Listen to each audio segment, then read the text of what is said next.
You know, looking back, I should have seen it coming. The signs were always there, but I ignored them. Because that's what you do when you want to believe in something, right? I grew up in a house where I never quite belonged. My parents, Catherine and Frank, made sure I knew that Ryan, my younger brother, was the star of the show. He could do no wrong.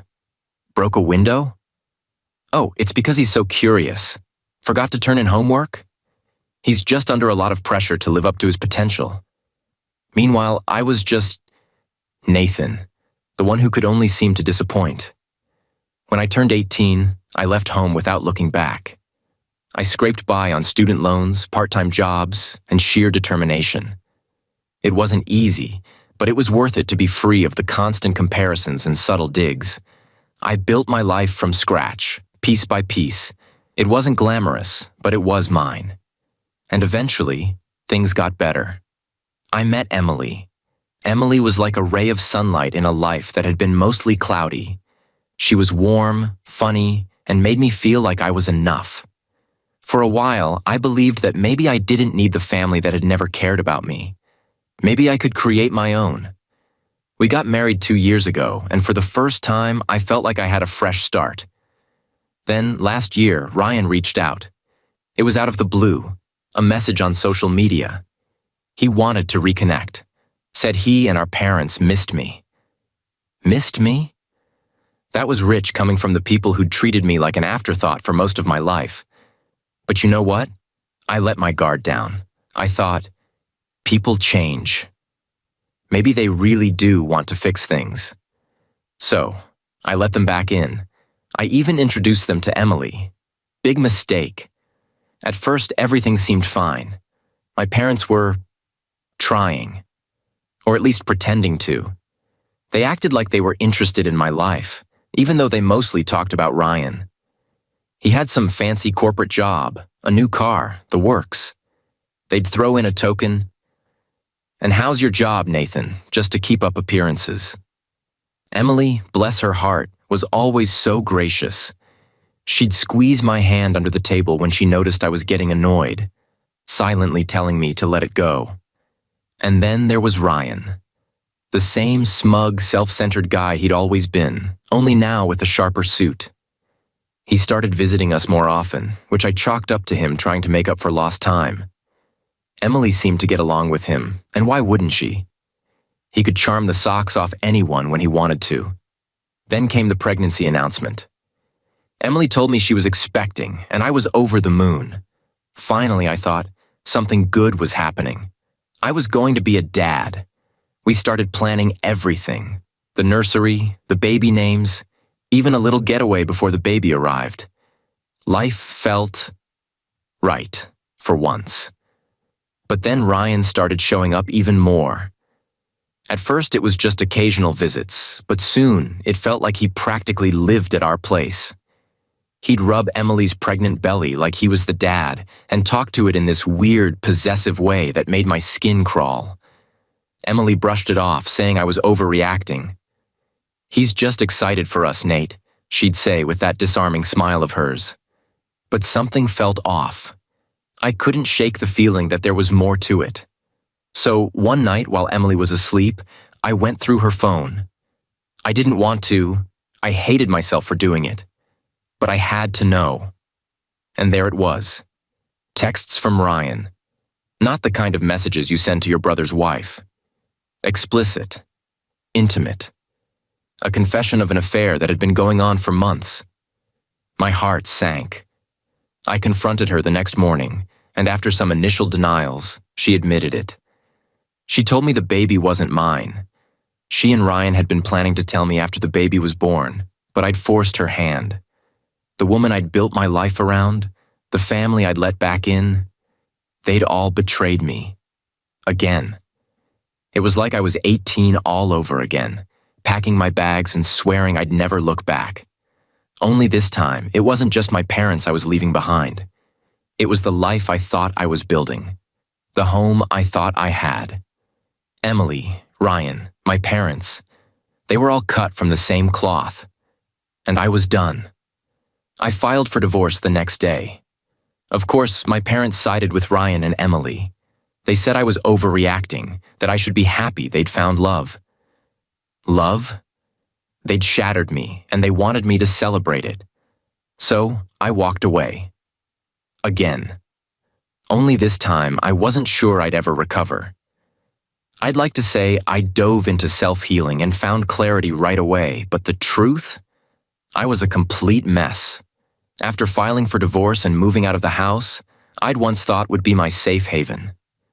Emily got to keep the car, my car, along with a hefty settlement, thanks to her lawyer spinning a story about how I was controlling. Controlling? I had given her everything, even when I had nothing. And now I had even less. The house was mine, at least, but it felt haunted by memories of laughter and whispered promises that I now knew were all lies. I spent the first few weeks in a daze, avoiding the kitchen because the sight of the table we'd sat at made me sick. I'd come home from work, sit on the couch, and stare at the walls until exhaustion took me. The silence was unbearable, but I couldn't bring myself to turn on the TV or play music.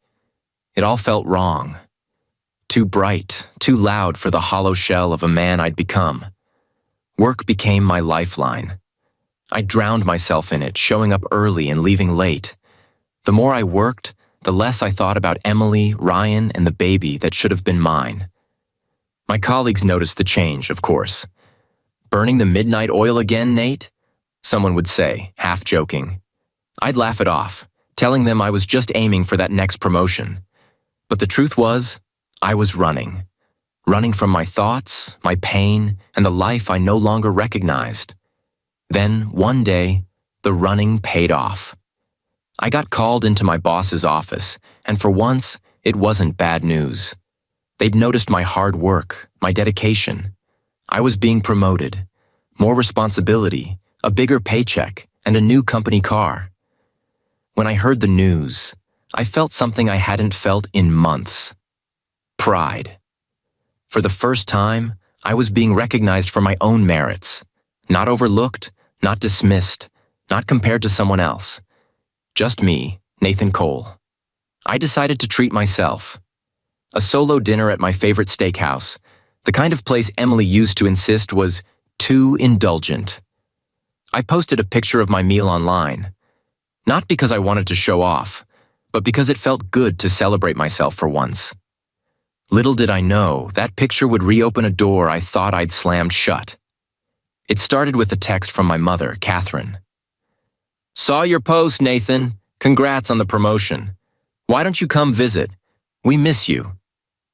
Miss me? Really? The audacity was almost laughable. After months of silence, months of watching them cheer on Ryan and Emily as they paraded their betrayal, they suddenly wanted me back in their lives. I ignored the text, thinking it would end there. But my mother isn't one to take no for an answer. Over the next few days, the messages kept coming. When texts didn't work, she started calling. Relentlessly. Finally, she showed up at my office, making a scene in the lobby until I agreed to meet with her.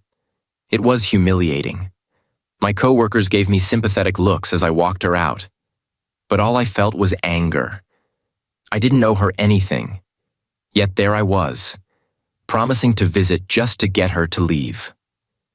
When I arrived at their new house, a much bigger one, courtesy of the settlement I'd been forced to pay, it was just my parents waiting for me. Ryan wasn't home, and Emily was asleep upstairs with the baby. I sat stiffly in their pristine living room, waiting for them to explain why I was there. It didn't take long. "Nathan," my father Frank began awkwardly, "your brother lost his job, and well, things have been tight around here. We were hoping you could help us out." Help them out? After everything? I stared at them, stunned. My mind raced as they continued, explaining how the alimony and settlement weren't enough to cover their bills, especially with a newborn in the house. My parents, who had ignored my struggles for years, who had sided with Ryan and Emily without hesitation, were now asking me for money. The irony was almost too much to bear. I didn't say a word. I just stood up and left. As I reached the door, I ran into Ryan. His surprise quickly turned to smugness as he tried to stop me. "Nate, come on," he said, his tone as condescending as ever. "You're doing so well. It's not like this would hurt you." I ignored him and walked out into the pouring rain. My parents and Ryan followed me, their voices growing desperate. That's when I lost it. I turned to face them, rain dripping down my face, and said, "You want my help? Beg on the streets. A stranger would show you more kindness than I ever will." Their shocked silence was more satisfying than I'd like to admit. I got into my car and drove off, leaving them standing in the rain.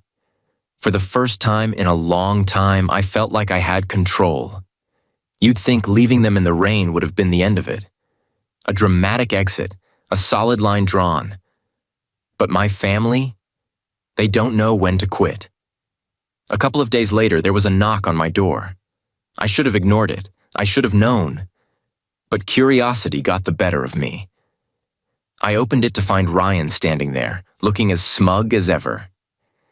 "Can we talk?" he said, like we were just two brothers catching up over coffee. I didn't invite him in. I didn't even step aside. I just leaned against the doorframe, arms crossed. "What do you want, Ryan?"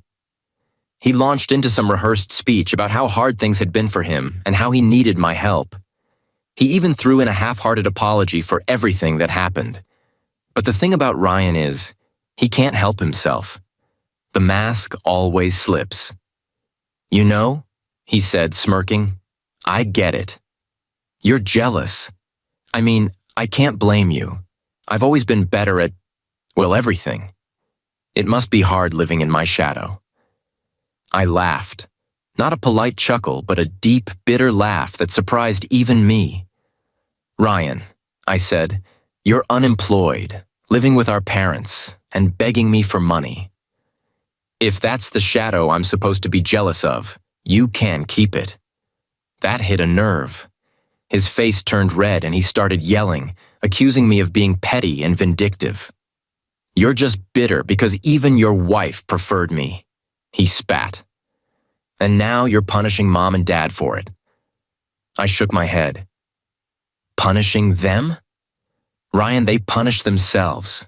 You all did. And now you're dealing with the consequences. Don't blame me for finally standing up for myself." I closed the door in his face and thought that was the end of it. I should have known better. A week later, I got a call from Emily. I almost didn't answer. The sound of her name on my phone made my stomach turn. But I figured it was better to deal with her than risk her showing up unannounced.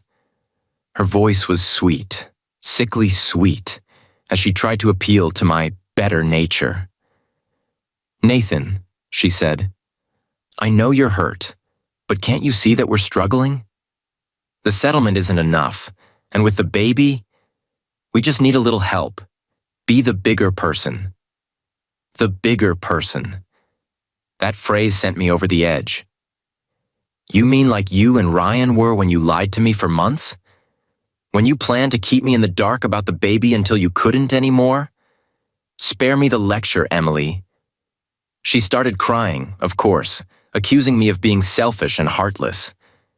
When that didn't work, she turned to threats. "Fine," she snapped. "If you won't help us, I'll take you back to court. You've got a promotion now, so don't think I can't get more alimony out of you." I wasn't the same broken man she'd steamrolled during the divorce. "Try it," I said. "This time, I'll fight back. And trust me, Emily, you won't win." And fight back, I did. When Emily filed for more alimony, I decided I'd had enough. I hired a new lawyer, someone who wasn't afraid to go to war for me. Together, we built a case, gathering everything: texts, emails, witness testimonies. Friends who'd been there through the fallout stepped up, ready to tell the truth about Emily and Ryan's betrayal. Even a couple of cousins who'd seen how my family treated me growing up agreed to speak out. The court date came, and I walked in with my head held high. Emily, Ryan, and my parents were all there, sitting together like some twisted version of a family. I didn't look at them. I focused on my lawyer, on the evidence we'd collected, on finally setting the record straight. And we did. The judge listened as my lawyer laid out the facts, the affair, the lies, the manipulation. By the end of it, Emily's crocodile tears couldn't save her. The judge ruled in my favor, terminating the alimony agreement. I walked out of that courtroom lighter than I'd felt in years. But my family wasn't done yet. That same evening, I found them on my doorstep. Ryan, my parents, even Emily, carrying the baby. I didn't even let them speak. "Get off my property," I said, "or I'll call the cops." My father, Frank, stepped forward, his face twisted in anger. "You should be ashamed of yourself," he said. "You've turned your back on your family." I stared at him, the man who had spent my entire life making me feel like I wasn't enough. "No," I said quietly. "You turned your back on me a long time ago. I'm just finally returning the favor." Ryan, of course, couldn't resist one last jab. "You're nothing, Nathan. You always have been. You'll die alone." I looked at him, at all of them, and felt nothing. No anger, no sadness, just relief. "Maybe," I said, "but at least I'll have my self-respect." They left after that, their threats and guilt trips falling on deaf ears. For the first time in my life, I felt free. In the days that followed, I started putting the pieces of my life back together. I redecorated the house, clearing out every reminder of Emily and the life we'd planned. I reconnected with friends I'd pushed away during the worst of it, slowly rebuilding the relationships that truly mattered. I don't know what the future holds. Maybe I'll find love again, or maybe I won't. But one thing's for sure. I'll never let anyone make me feel small again. Not my family, not Emily, not anyone.